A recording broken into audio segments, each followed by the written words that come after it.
Welcome to the Forensic Cop Podcast. Liverpool 4, Wolverhampton Wanderers 0. What was your favorite part of that game today? That's a good question. I actually I liked the way we played, and I liked the fact that it looked like even though we're not the team we're not first. It's not the whole first team there. I'm happy that they made it look like it was. Like we looked a cut above, and that's what made me happy on the day. So the score was good, but just the way we looked and the fact that, let's be honest, until we were at 4-0, I felt like there was almost no real good chances that Wolverhampton had. So just the complete type of team victory is what I like the most. What about you? Yeah, I agree with what you said there, and that's a great point because I've noticed. Well, let's just face it. Except for maybe one game this season, or maybe not even one game, we haven't really had our full team together, right? We've always had a mishmash of one of either Allison missing, Van Dijk missing, Henderson missing, Thiago missing, or a couple of them. And I am seeing more and more that our games we are resembling the machine that we have been used to seeing over the past 2-3 years, where it doesn't matter who's playing, we are still Liverpool and we'll play the same way. So that is encouraging. And once we play like that, I don't think anybody in the league can stop us. I suppose my favorite. So I'll tell you a crazy was, stat we'll at the beginning before you get into that. We actually haven't lost a game with Van Dijk out. I know, very interesting, right? So again, no knock to Van Dijk, no knock at all to Van Dijk, but somehow we're winning without him, which to your point is the machine has started rolling again. That's what it feels like. Yeah, and the players are probably.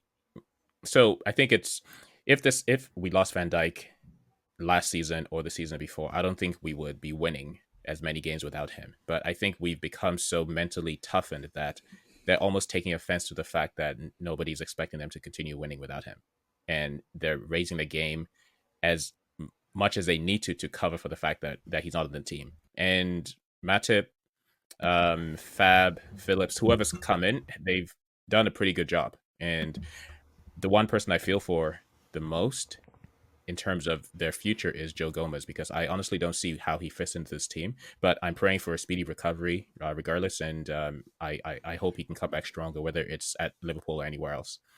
But just get back to your favorite point. Yeah. So I think the part that I liked most was for I think it was the fourth or the third goal when Trent crossed the ball to Mo Salah. Fourth goal, yeah. Yeah, Mo Salah left it for Sadio Mane. I like the cross from Trent because he hasn't had an opportunity to do that much this season, even before his injury. And also, I like the fact that Mo Salah, whether or not Mane called for it, but in the last second, he knew, okay, let me just leave it for Sadio Mane. Whether or not it was the wisest thing in the world, I'm not sure. However, I just like to see that. I agree with you. I like to see that. I was actually going to ask you because I actually don't think it was the wisest move. I think Salah had an easy gimme, and it was actually a little bit harder for Mane. But I mean, at that point, we don't really care. But there had been a couple. He probably knew that Mane needs the goal, and we were up 3-0, right? Yeah. So it tells me that at least he's thinking about those things at the right time. And I hope he wouldn't have done that if we were still tied or if we were down. Yeah, I agree. I mean, I think it was clear from the onset of the game, Mane came to play, and he was, he was motivated. But at the same time, I feel like if there's a guy on the team who needs a goal right now, it's him. Absolutely. And so, or even an assist would be nice. You know what? I wouldn't disagree with you, but I feel like for Mane, he knows he contributes, but it's that goal that he's looking for. So I don't even know if an assist would do it, but I liked the way he played, and I would have hoped to see him rewarded today. I know it was given as an own goal, so I don't know how he'll, put it in his head, but hopefully he takes that as his goal, but I'm not sure. It's just that smile, right? So it's the same smile he had when he scored that offside header the last game or a couple of games ago. Yeah, I think it was the last game against Brighton. And it was just that smile of not even just relief, but just pleasure, just that innocent smile. And you can tell that it is weighing on him and it's impacting the rest of this game. And it's just a matter of time. So I think even though this was an offside, it was an own goal, I think it'll put him in good stead for the next games. Yeah, I would agree with that. I mean, the other one that I would say in terms of the way they played is I liked Salah. Not so much in the way he played, but in the fact that when he had a chance and didn't deliver, he wasn't laughing about it. He gave his usual smile, but then you could kind of see the like the pissed off feel. Like that came right. Like he always smiles because he's got to smile because I don't know, it's in his contract or something. But right after, he didn't laugh. He seemed ticked, and I like that. I want to see that. Yeah, that's great. Yeah, exactly. I remember the start of the second season that he had with us. He went through a spell where after every goal, he just wouldn't celebrate. He wouldn't smile. He'll try to pretend as if he's looking all angry and everything else. And whatever was going on in his head, whether it was because people were questioning if he could only do it in one season, but whatever that was, I want that to come back. I want him to prove to feel as if he has to prove to somebody that he is as good as all the hype around him is. Oh, absolutely. I mean, if the serious Salah comes back and the motivated Mane today, hey, there you go, serious Salah, motivated Mane. If those two guys are playing that way every game, I mean, they could even make Firmino look good. What adjective would you use for Firmino starting with F? Nice.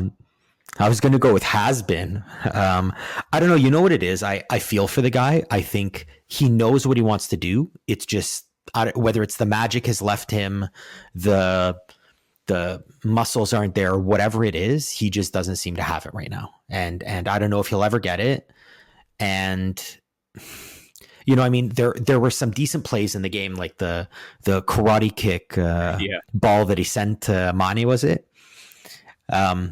Like he's got good plays, clearly, but then it was like the flick that he tried to score, and it's like, man, like that used to work for you. Get over it. And I don't really know. I don't know if he can change. So I think time is just catching up with him. He was never the fastest player. However, as he's approaching his 30s, he is losing a step and he's still trying the same thing. So the pressure, well, not the pressure, but the challenge on him now is to evolve his game. I was paying a little bit more attention to him today, and for long periods, I realized that I forgot he was playing, which is not unusual for me whenever I watch him. But he was just spending a lot of time in the midfield.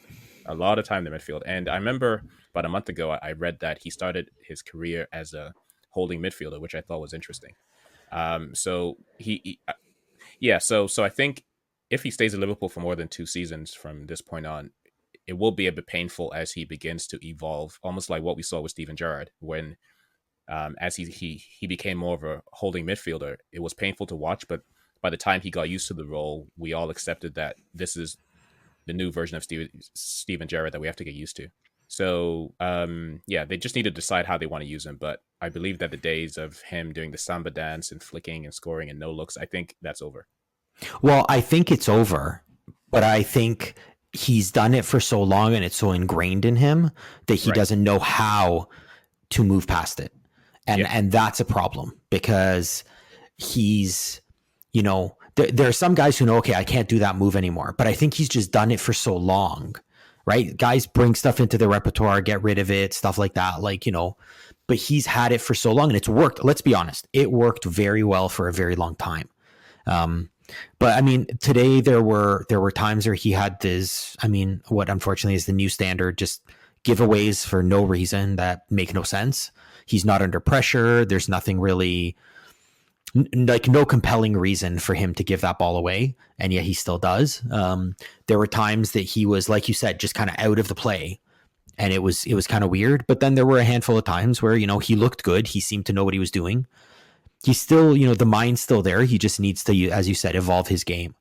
Anybody else on the team that you thought so good team effort. I don't know that I'd knock many people, even Firmino. He didn't play badly. He had a few giveaways, which I didn't like. But was there anyone who you would say didn't have the best game? Funny that you singled out Salah to start with, and I agree that I'm happy that he wasn't smiling after misses and things like that. I didn't think that he had the greatest game except for the goal and the assist, which is all you can ask for. But I don't. I'm not really a fan of the way he's been used this season, where he's spending more time as a winger, and then he just hogs the line, waits for the ball, and then he tries that little flick cross, which almost never comes off, except for the assist. But that was a little bit different because it was a set play. Um, I want to see him more centrally, or just attacking the goal a little bit more, using his instincts as opposed to trying to take part in the build-up. I don't think that's the best use of his talents, because he I don't want to say he doesn't have a great footballing IQ. However, he's too instinctive and too focused on scoring, that I think he forgets what's around him. And so because of that, I don't want him spending too much time in the midfield. Well, I mean, maybe, and this is just a wild theory based on absolutely nothing, maybe with Jota coming in and Jota being a very much like guy who fills that box in the middle, all you need to do is deliver the ball and good things will happen. Maybe because of that, Klopp has been saying, why don't you try playing from the wing, try putting the ball in. Maybe that's just part of a larger plan to make him more useful as Jota starts to replace Firmino. Yeah, who knows? I remember we spoke about this earlier in the season, but I do recall in preseason the little clips that came out from LFC TV. This was before Jota signed. I saw him playing that role where, I noticed in training, I was wondering, why is he staying so far back and why is he continuing to try to cross the ball in? Because that was something we'd never seen from him. So I think it was part of them. This was one of the tweaks that they made this season to try to catch the opponents off guard. I'm not a coach, so maybe it's working because we are winning games. However, it's frustrating to me to watch because I don't think he contributes much in midfield, and then we just lose some potency up front, right? You can see the way he took his goal. He's an instinctive striker, and we need him in that position more. So speaking of his goal, so the part that caught me about the goal was not the error that was made. It was more the fact that, and this is when you have a true blue goal scorer on your team, is that he played for maybe the ball going over. But once that ball kind of went the wrong way on the defender, Salah never even looked at the net and never looked at the goalie. Right. He watched the ball the whole way. His eyes are, I'm literally watching it now, his eyes are only on the ball, and he doesn't even turn to look at where he is, where the goalie is, where the net is, anything. He is 100% focused on the ball, and man, did he put it exactly where he needed to. That's a goal scorer's goal.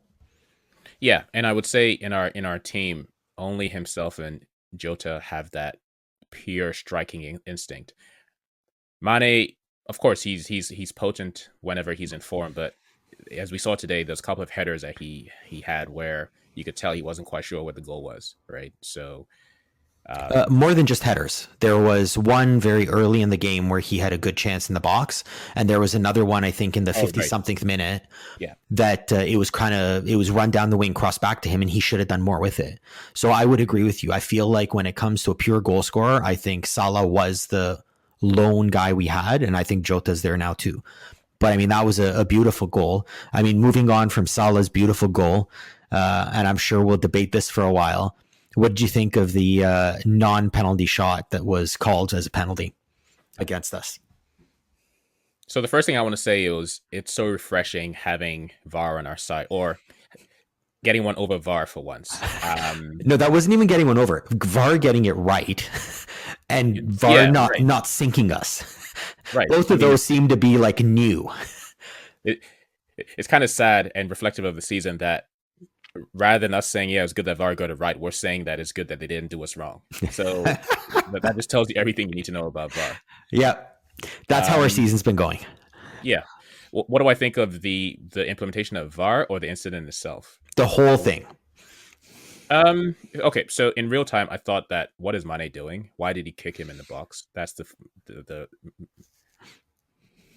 the most foolish thing to attempt to do when you're trying to clear the ball, to bicycle kick in your own area, especially after what happened last week, really, right? And I So thought to be clear, that's not what you thought at the beginning. That's what you thought at the beginning, middle, end, and now. well, yes, exactly. Whether he pulled his leg back or not, I'm still like, what are you thinking? I did think that there was contact in real time, right? So that's what I felt about that. VAR, they use VAR, they identified that there was no contact, they call back the play, which is all well and good. And then there was the question of whether Cody should have had a yellow card or not.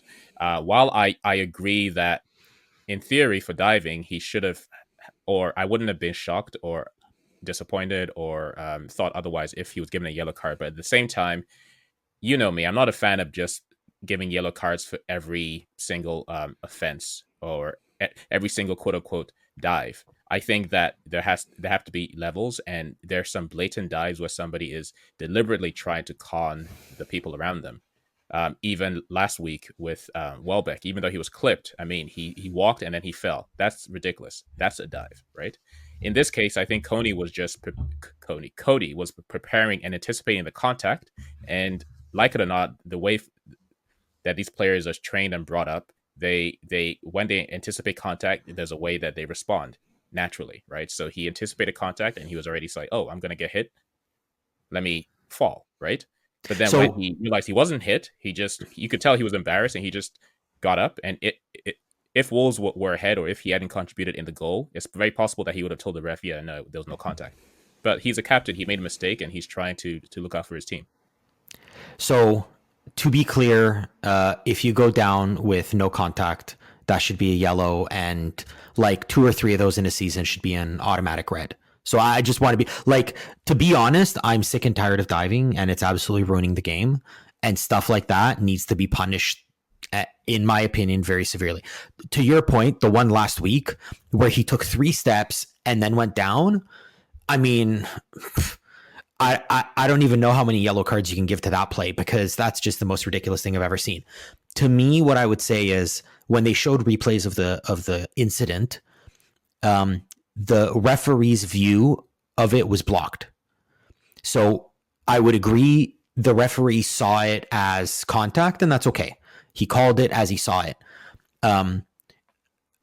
Cody, after he touched the ball, he stuck out his chest and threw back both legs. So to me, that's a simulation.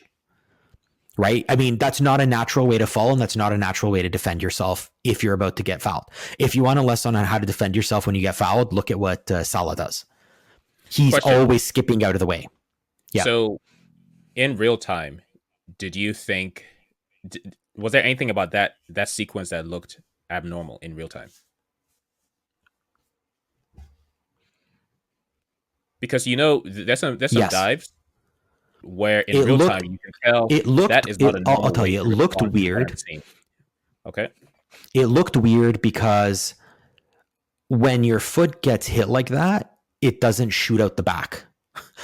Like if my foot is out in front of me and it gets hit from underneath, my foot goes forward, not back. Right? Like, that's just simple physics. So it looked, I don't know if it's a word, but simulation-y right off the bat to me. When I saw the no contact, it made a whole lot more sense. But I mean, all in all, what it comes down to is I think your point is right. Everybody is just going for contact in the box, and it's not even about, respect for the game or doing what's right or anything like that. It's, you're trying to gain an advantage, and as long as people are not getting punished for doing that, and to the point of, he wasn't touched, so what's he going down for? I think it needs to be called. So that's why, yes, I think it has to be a yellow. And it's, I guess, I don't know. I'm just surprised that it wasn't a yellow. Yeah. For the sake of consistency, I think it should have been a yellow, because that's what we're being told. However, as a football fan, I have no problem with that, because the penalty was not given and you move on. So to me, I don't condone people diving. However, I don't think as much as ruining the game if they use it if they use VAR correctly, I think that there's other things that are ruining the game. So I don't want a situation where, um, like, I'd rather somebody who dives does not get a yellow, even if they deserve it, versus them mistakenly giving someone a yellow because it looks like they dived when really they just slipped. That's what I don't want. So going from the non-goal for Wolverhampton to our second goal, what did you think of that play? Who scored the second? There's so many goals in the game, I've already forgotten. Yeah, I know. That was the one where Firmino did his best to try to give it away, but then Hendo passed the ball up to Gini, and we had the 3-on-2. So I'll tell you honestly, first of all, when Firmino was giving it away, I was like, oh man, he's going to do it again, which he did, but then it kind of ricocheted off their two guys and bounced straight to Hendo. And then when the ball got to Gini, I'm like, oh man, he's going to hold it up for no good reason, which he did. But then, I mean, that was just a beautiful pass to the top corner. Yeah, one thing that's been concerning me with Liverpool this season and a little bit of last is we haven't been that potent on the break. Because even today, we had quite a few opportunities to do something on the counter, and even though we scored in this case, for instance, I mean, he could have totally have missed that, or he could have kicked it right at the goalie, and then that opportunity was wasted, right? So it's been a while since we've seen that interplay of counterattack and just using the players that we have. So I don't know why that's breaking down. However, in terms of the goal, yeah, it was a good finish, and I'm really happy that Gini had the confidence to shoot, because I think that's something he needs to do more, because he clearly has the skills to do it, and it was nice to see him in an opportunity to have a shot. Well, I mean, I think to those who, question his abilities, I think you need to look no further than that night in Anfield against Barcelona, where he put 2 in the span of 5 minutes. The guy's obviously got the ability with the foot and with the head to score. There's a lot more than what he's giving, and that's just because he's following Klopp's instruction. But to your point, I'm very happy to see that he's getting a chance here and there, and I'm glad to see he capitalized. What I would say is I agree. I feel like a lot of times our breaks haven't looked as good. I mean, I remember last year when we were mowing through the league, every single opportunity that the opponent had almost inevitably turned into a chance for us. And I don't feel like we've had that recently. But I felt like today, and I don't know why today, but I felt like even there was one rush, and maybe it was just because the crowd was there. It felt like there was some danger to it, even though it was a 4-on-7. And I remember looking at it being like, oh, that's a good chance. And I'm like, why are so many of their guys back? And I still think it's a good chance. So I don't know what made us more dangerous today than usual, but I agree. It was good to see that we were, kind of back to that place where we're dangerous on the break, because, we play in possession a lot. And, when we get the opportunity, we need to strike on the counter, which we haven't been doing a lot lately. So I'm happy to see that. Yeah, and I'm already looking forward to the game in a couple of weeks when we'll be playing against Mourinho's bus, because for that game we'll need a lot more invention, and the few opportunities that we'll have to be very clinical. But maybe that's a separate conversation. Oh, I don't think you'll get opportunities against a team that parks the bus, because I think a big part of the reason we got some of the opportunities today was because they were down a goal. So I think if we score early in that game, fine. Right. But I think we'll end up having to grind out a goal, and then it'll change. Or if they score on the break, then I mean, I'm not sure we get it back. But I mean, either way, for today it was great. The third goal off the corner kick, a nice set play where again, I'm to the point that you were making, where Salah shouldn't be coming in off the wing because he's better at being direct, which I agree. But that was just the perfect cross. Yeah, and maybe that's what they've seen that he has, which is why he's been trying that more. But it just seems as if during play, a lot of times they don't come off. But for set plays, yeah, that's fantastic. But during the play, the balls that he attempts aren't aren't as accurate. They're not of that quality. I would agree, but I mean, rewatching that as we speak, he arced it high enough to get over the front line, and then it just dropped down right at the middle. It was literally the perfect cross. And then the And best thing about that was the Henderson making the run and then just pulling the defender for that split second, and then Mo Salah just choosing to flight it in instead of a pass to Henderson. You could tell that was right off the training ground, and Klopp even admitted that after the game, that it was exactly a play that they had written up. then, and again, I think we said at the beginning of this season or at the end of last season that if there's one thing we want to see with Liverpool this year, it's we want to see more set plays. Instead of just crossing it into the box for a head, we want to see a set play. And so if this really was the set play that they had, which it seems like it, I am very, very happy to see that they've added this to their repertoire. Yeah, and that seems to have been the first that I can remember, the first set play headed goal for which there was no question of VAR.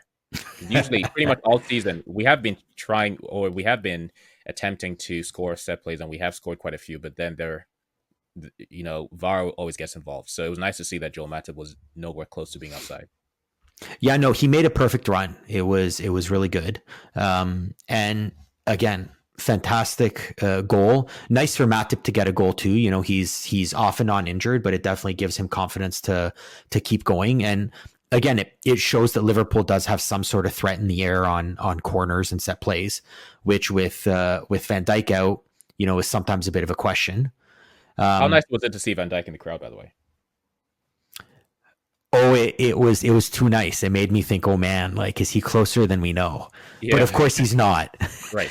But it's just nice to know that he's with the team, not at home trying to get better, rehabilitating, because I think it just gives everybody a lift. And you could even see by Gini's celebration, which he copied off Van Dijk, right? It just knowing that they're all there together, I think it gives everybody a nice boost. Let's just hope that Thiago shows up too one day. I know. I don't know what's happened to him. I mean, that Everton game took a heavy toll on this team. So, I mean, I don't know. They're saying now it won't be until the new year at the earliest. So, but again, if the machine's rolling, do I care? Yeah, I just hope it's not one of the situations where they all of a sudden decide that he needs surgery and they've wasted all this time. I remember that happened with Joe Gomez a couple seasons ago. But so hopefully it's just, they just want to be 100% sure because he doesn't have the best injury record. A question I had for you was, who's your best Liverpool Thiago-less midfield? Do you think it's the three that we saw today? I think it depends on the game. I think so. First of all, let's say Curtis Jones. You know what? Like, props to the kid. He is young. He is. God, I don't know how many starts he has under his belt, but he's looking like a real frontline player out there. You know, he doesn't look overmatched. He doesn't look like he doesn't know what he's doing. In fact, if anything, I would say he looks like he's holding back too much and he could do a lot more. Yeah, and that's the thing. And I totally forgot about Fabinho because I'm just qualifying him as a defender right now, right? But let's just say that it was Fabinho playing in the midfield today, and we had a break. He wouldn't be one of those running the way Jones was, right? So Jones is he's becoming more and more the complete midfielder, where I become comfortable putting him at the 6, the 7, or the 8, and he'll do just fine, which is amazing to say for a 19-year-old. It's amazing. The one thing I think that he's missing in his game, which isn't so much missing in his game, but it'll come with time, is there were 2 very specific chances today where he was like on the edge of the box with the ball and room, and he should have just put the laces through it. And you could see in his head, he was thinking, like, his instinct was to take the shot, but he passed it off. And I'd like to see him get that confidence to take that shot, because again, if we start scoring from the midfield, then it completely changes the team. Or even if he doesn't shoot, I want him to know what he's going to do before that moment happens, right? Because it was the indecision that caused him to pass the ball a little bit behind Robertson, when if he had known, okay, I'm just going to pass because that's what we've been told to do when I'm in this position. Because with time, just like with Gini, he will have opportunities where he'll be able to showcase that he has the natural talent, or even the game we saw in midweek in the Champions League, right? He'll continue to have those moments to showcase his talent, but I just want the indecision to be removed.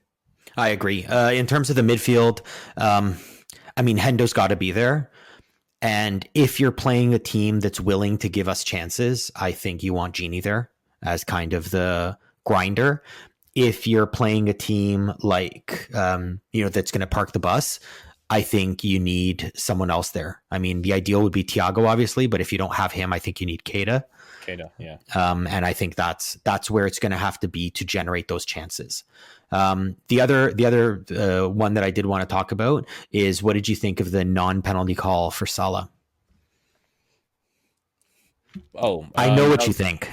Yeah, it was not a penalty. He dived, and back to our previous conversation, if they wanted to take a hard line against diving, then they would have given him a yellow, which I don't agree with, but which is why I don't want them to take a hard line. I'd rather that neither gets a yellow versus both of them getting a yellow.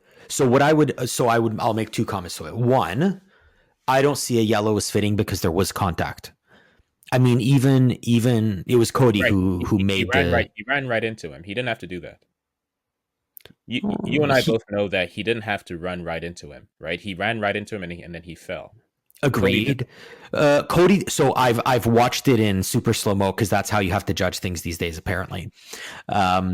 So I've watched it, and I mean, Cody took a step further than he should have in terms of being a prudent defender. Like he took a bit of a risk, and you could immediately see from Cody's reaction, he knew he'd got caught. Do you think it was a penalty? I think if Robertson's is called last week, then this one's 10 times that. No, I'm saying, do you think it was a penalty? Yes. Okay. Because so I personally don't think it's a penalty. Okay. Then that's the way they are calling it, that's a penalty. That's not my question. No. Because it's not our, like, we can't control whether or not they make right calls, but you don't think it was a penalty, right? So, no, but the thing is, I also don't think when you stick your arm out to point someone where to go and the ball jettisons off it, that's a penalty. I mean, it's not going towards the net. It's not taking away a chance. So it's not a penalty, but the way the rules are today, I feel like under this regime or whatever you want to call it, that's a penalty. So just to be clear, I don't want us getting penalties like that will just become a distraction where the opposing crowd will now look at Mo Salah as a diver and start booing every touch. I just want us to play our game. The question I had was, why did he take that extra step? Why didn't he just pass the ball when he had the opportunity? The question I have for Sadio Mane is, why was he trying to overkick the ball in that penalty area? I just want us to focus on our game, and I really don't care about all these penalty calls because I think they're a distraction, quite frankly. And I think we're good enough to play beyond all that stuff. Yeah, I mean, I agree with you in that way. I think that we're good enough to not have to play that kind of game. Yeah. But unfortunately, for better or worse, that's where the game's going. I mean, for whatever reason, Salah doesn't get this moniker. He gets the moniker of diver. But when you look at, what's his name from Tottenham? Kane is savvy. Oh, such a savvy player. Oh, he went down at the first touch. So savvy. And it's like, okay, that's what everybody's doing. And it's just, unfortunately, I think that's where the game's evolved to, and at some point, if you don't start playing that game, it may end up hurting you. So I agree. I don't like it. And I agree we shouldn't be looking for it. But I mean, Salah is the way he is, and he gets roughed up quite a bit. Let's be honest. I think he probably went into that challenge expecting to get hit a lot harder than he was, because it happens a lot. I hear you. I guess my point is he does need to be a smarter and more savvy player in those situations, and sometimes he overdoes it. Right? He had an opportunity to pass, or if he was going to try that move, expect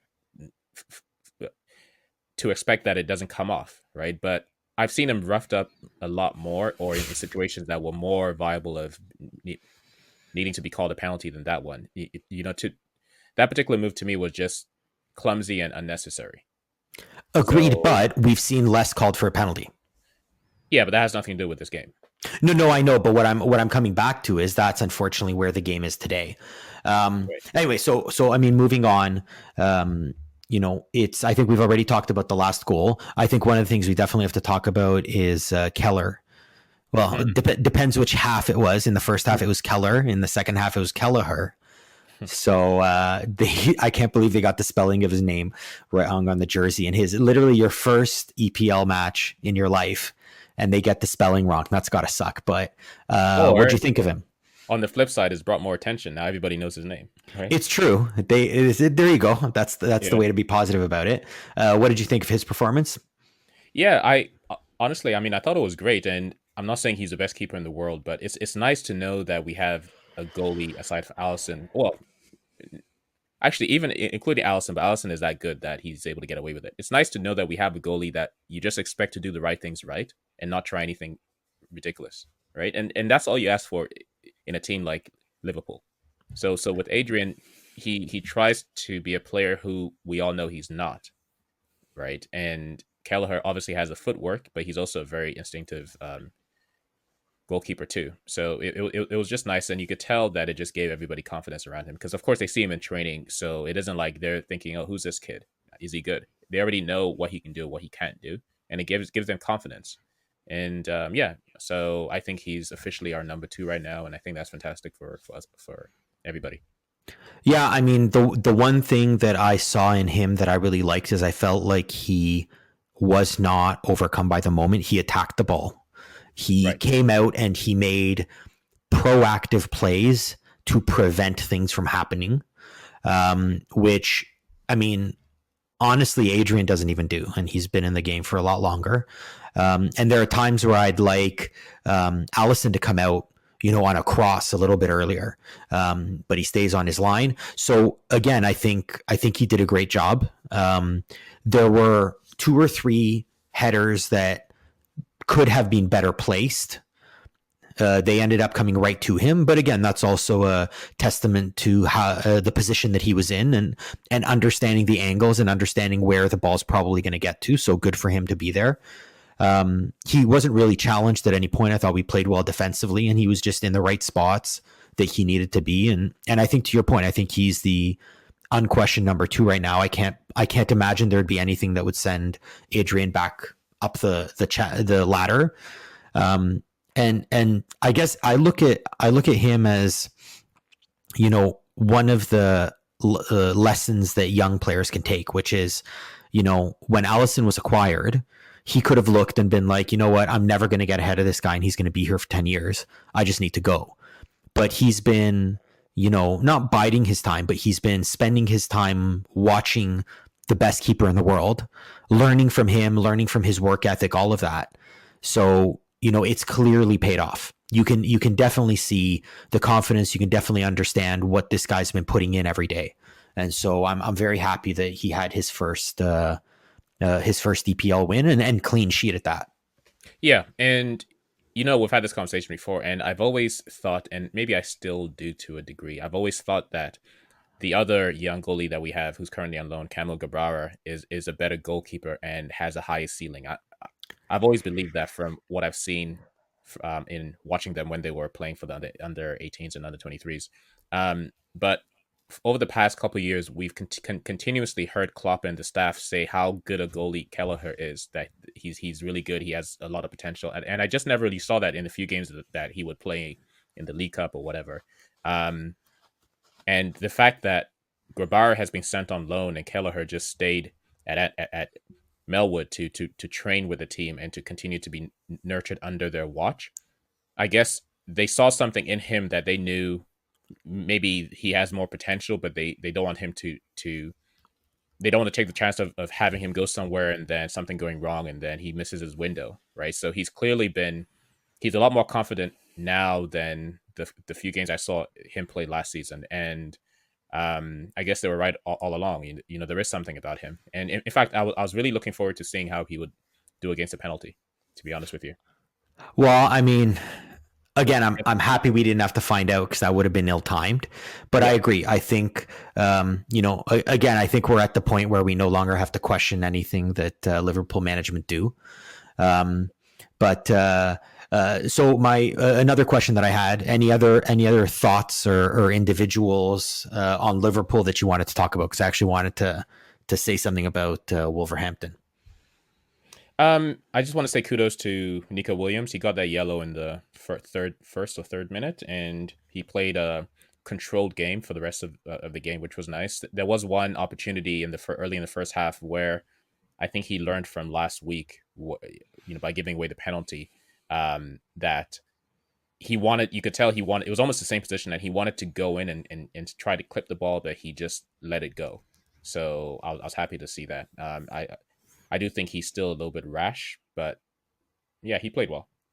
Yeah, I thought so too. The one thing that I would say has actually been not annoying, but I keep watching it and being like, what's wrong with this guy, is Matip. Whenever you see him like come up to the ball to pass it, it's like every single time he's like looking downfield and it's like he's going to take a long ball and then he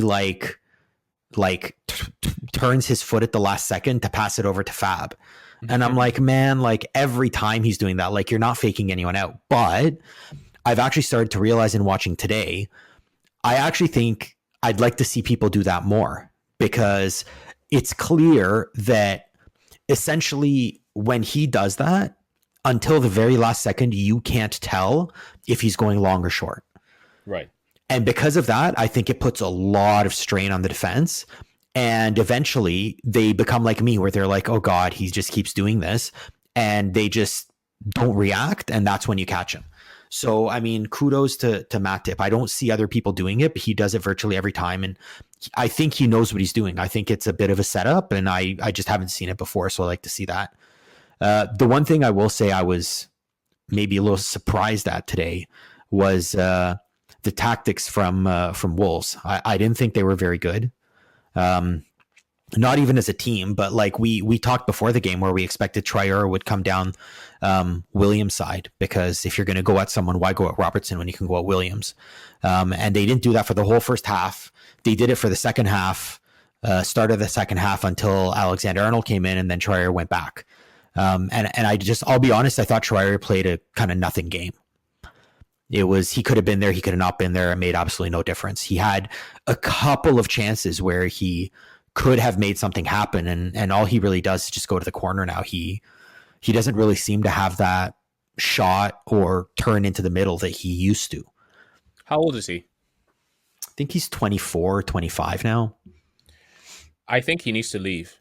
Well, no, he can stay if he wants to, but I think if he's ever going to realize the potential that he has, he needs to go and work with a manager and in a situation where there's not as much pressure on him to be the star, and they can actually work on other sides of his game. Because if all he's going to do is just pass the ball and run and then cross, you can easily defend that as a team, right? And a couple of opportunities he had today where if it was Sadio Mane, who is the kind of player that he should be modeling his game after, he would have been able to cut in, go for a shot, or pretend to go for a shot and then cross, as opposed to just, he's going to beat the player and cross. I mean, he could have generated something where all he does now, and I don't know if you noticed, I was actually watching him with Robertson. I was wondering if Klopp would play Tsimikas, because I feel like physically Tsimikas would probably be better suited to dealing with Traore, but Robertson was playing very far off him because Robertson was defending down the line. Mm-hmm. And I mean, seeing a guy that far off you as an attacker, your eyes should just go wide and you should punish him for it. But he didn't at any point. I think what's happened is they've realized that they have a great player in terms of being able to beat anybody down the line, which even when Robertson was new with the move, he was still caught a couple times. And then they have a guy who's in the middle, who's fantastic, who can head the ball in. And that's just been their whole game.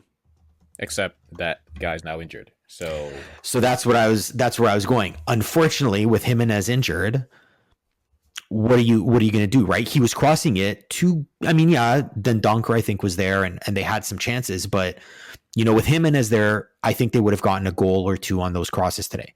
Without him, the ball went there, but was not the danger that it should have been. Yeah, and then also with Jimenez there, it gives the defenders a little bit more to think about, right? So you have to worry about Traore on the wing, but you also have to cover your man in the middle. This time you just have to worry about Traore. But to your point, I think the fact that they've realized we're most dangerous when Traore goes down the line, crosses it, and Jimenez puts it in with his head, that is probably stunting Traore's growth right now. So yeah. I would agree. I think he needs to move, not so much because he can't be taught new things at Wolves. I think it's because the Wolves have basically decided this is what we're going to do. Yeah, they have their priorities and objectives, and they may not have the luxury that a team like Liverpool would have, where you buy Keita and you don't see him for 6 months, you buy Fabinho, you don't see him for 6 months, Ox, because they're working with him in training.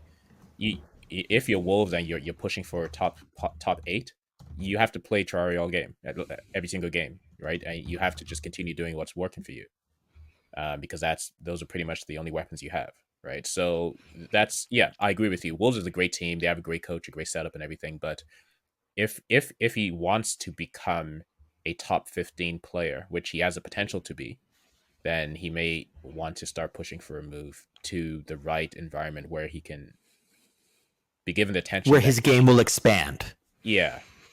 It won't be as narrow. He's losing that window if he's already 24, 25. Yeah, he needs. So my estimation is pretty good. He's actually 24 in 10 months. So he's 24, about to turn 25. I'm an age whisperer, apparently. To your point of they don't have the money to just have a guy like that develop, they brought in their big acquisition, Fabio Silva, for a bit of the game. Did you see anything that impressed you? Apparently this guy's supposed to be something special. I didn't see much.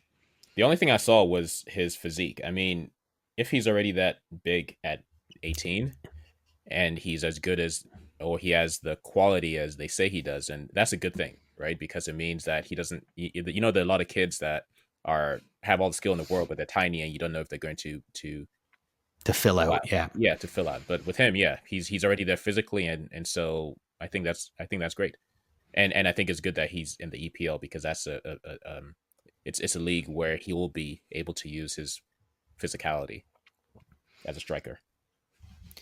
Yeah. So I mean, good game. The Wolves, I think, didn't impress much today. None of them actually impressed me much. Even the new kid. Again, to your point, I think he looked good, but not. I mean, if you're looking at physical specimens, I think the Wolves are probably the right place to go.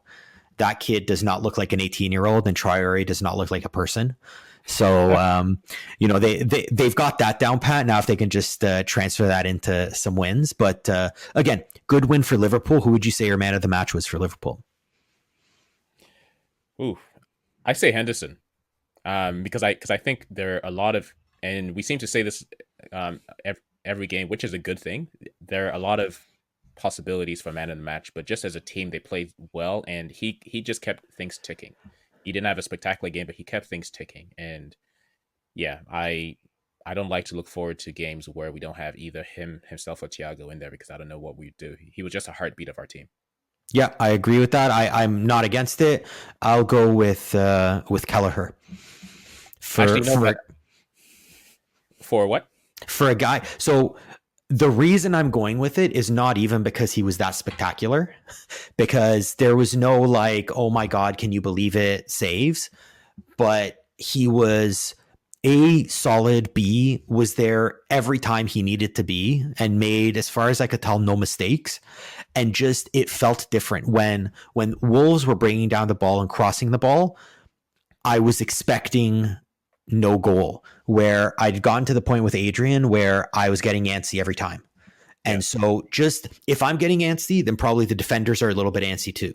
So just for the sake of playing confidently and calming down the whole team, I'll give it to him. Yeah, and I think a special shout out has to go to our 12th man, the crowd. How nice was it to see 2,000 people watching and cheering Liverpool on. Granted, they were all congregated in one part of the stadium, which in hindsight was a good call. Well, I mean, it was a good call from the not opening up the rest of the seats, which would have been logistically harder. It was a good call from the point of we like attacking at that end in the second half and having the cop there. I mean, from a COVID point of view, probably shouldn't be putting that many people together, but it is what it is. But it was just really weird for me hearing crowd noise that's not piped in. I know. It was super weird, but I loved it. So I can't wait for them to maybe open up the stands a bit more. And yeah, you're right. To your point, maybe they were the best player today. And it was just so nice to see Jurgen Klopp being able to do his fist pump to human beings at last, right? It's been a while. For more stories, analysis, and articles, go to the FAN-Tastic website.